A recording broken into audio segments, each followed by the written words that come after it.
My name is Cole Breining, and today I will be talking about the bank account scandal for Wells Fargo.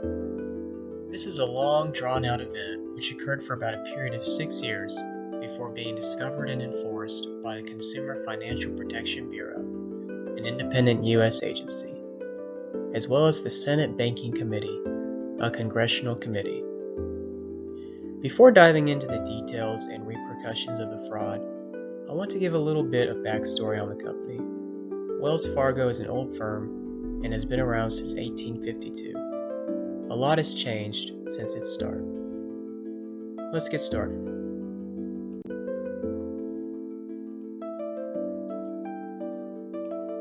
Henry Wells and William Fargo are the namesakes of the company and the founding partners. Both were born in the northeastern U.S. area. Wells started as an independent courier, which was a common trade at the time. He would make package and money deliveries from the coast to various inland regions. Apparently one of Wells' fondest memories from this period was delivering fresh oysters from the Atlantic coast to Buffalo, New York. He was happily surprised to see the joy on people's faces and amazement at his quick delivery.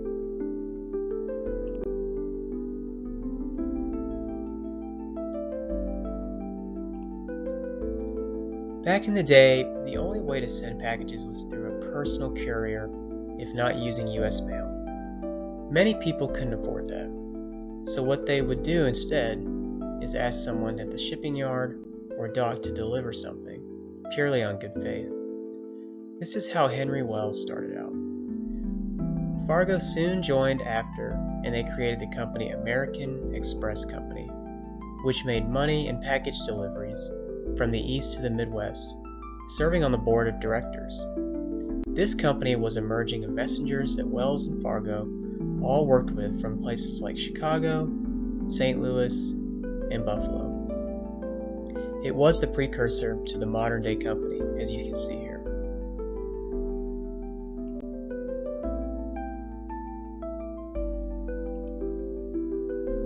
Then the California Gold Rush occurred around 1948 and ran until about 1954. Since the board of American Express denied any sort of expansion to the West Coast, Wells Fargo and Company was eventually created to service the many courier opportunities there after the discovery of gold and subsequent migration to the area.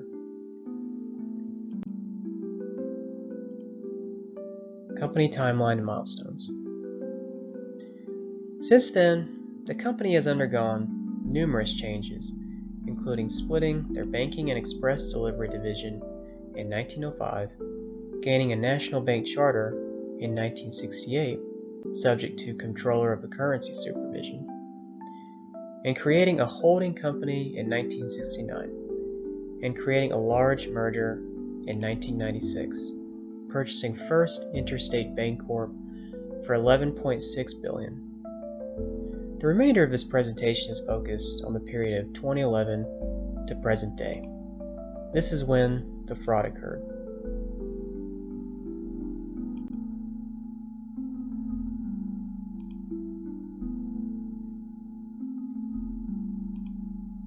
Throughout the later half of the 1900s, the company was known for being a reliable community bank, where branches were called stores, selling financial services and products.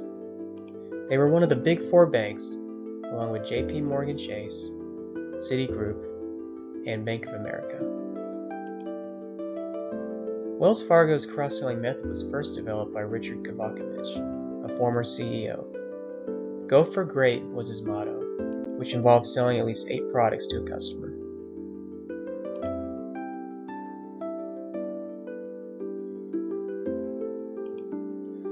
This method persisted into present day and became a major tenet of the company, with every frontline worker implementing the go for great mindset.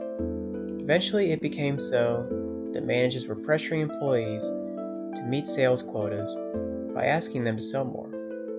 A totally legal practice and not uncommon at all.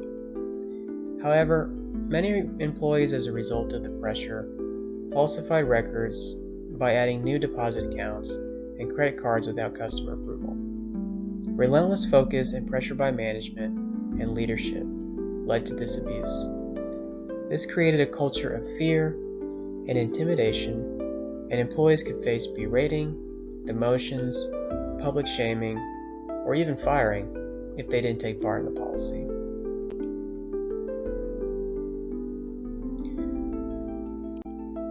Fraudulent checking and savings accounts were created without customers' consent, and other products were added as well, even if the customer did not want or ask for them. This employee testimony illustrates a common scenario that would go on in a bank storefront counter. Here, the older woman is just wanting to update her address, but she's being upsold by one of the employees, and he recounts how it made him feel.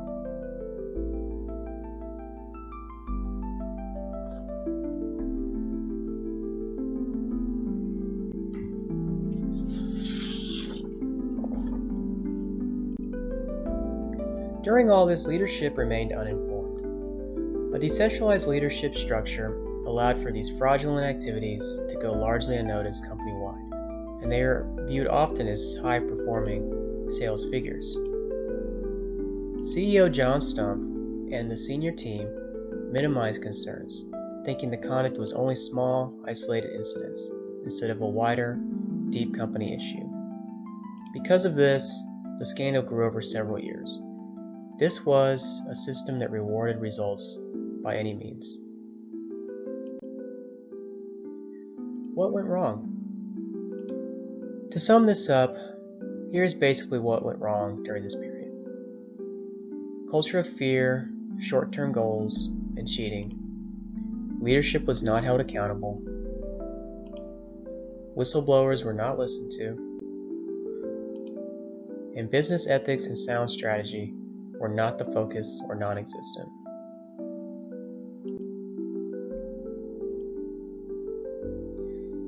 Eventually, the law caught up with them. The CFPB and the Office of the Comptroller of the Currency imposed over $3.7 billion in fines and customer settlements. In March 2017, the bank settled for $142 million to repay consumers who had accounts open without their permission. This included original fee amounts and damages. CEO John Stump resigned in 2016 following an appearance before the Senate Banking Committee. He forewent $41 million in stock options, not yet vested as urged by the board. He was also banned from working in the financial industry in any manner for life. Quite the price to pay.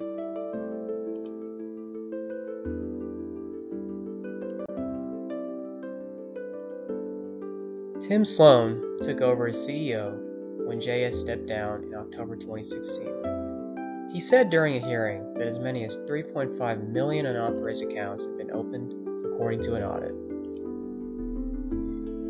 He stepped down in 2019, stating, "It has become apparent to me that our ability to successfully move Wells Fargo forward from here will benefit from a new CEO and fresh perspectives."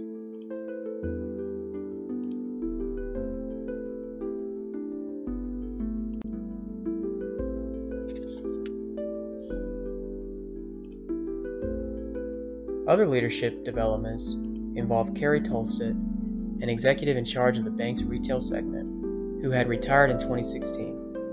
It seems pretty convenient, but she was soon retroactively fired in 2017 after the investigation. Wells Fargo revoked $47.3 million they had paid her, and she pleaded guilty to obstructing a bank probe. She was eventually sentenced to 3 years probation and 6 months of home confinement in 2023.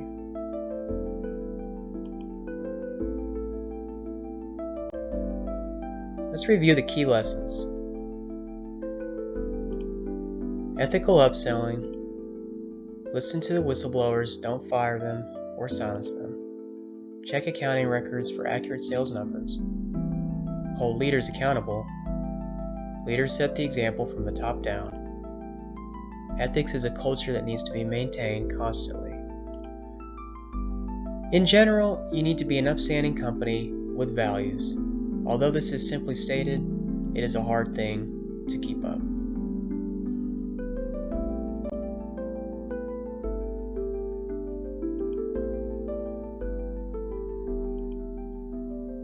Charles Scharf became CEO in 2019. Under his leadership, a huge investment was made in strengthening risk and compliance company-wide. $2.5 billion was allocated to advanced control systems like data analytics and AI-powered tools. Consent orders were closed in 2025. Seeing that these developments occurred up until this point, it shows how long it can take a company to bounce back from a scandal. Going forward. As for present day, a $1.9 trillion asset cap imposed on the company was removed in 2025 by the Federal Reserve. This looks like a big boost in confidence for Scharf's rebuilt systems and transformed culture. Ineffective or complicit executives were systematically replaced with performance-focused leaders committed to ethical conduct and customer-first principles. The bank is actively working to rebrand its public image, striving to be recognized once again as an ethical, customer-first institution, although this remains an ongoing and significant challenge.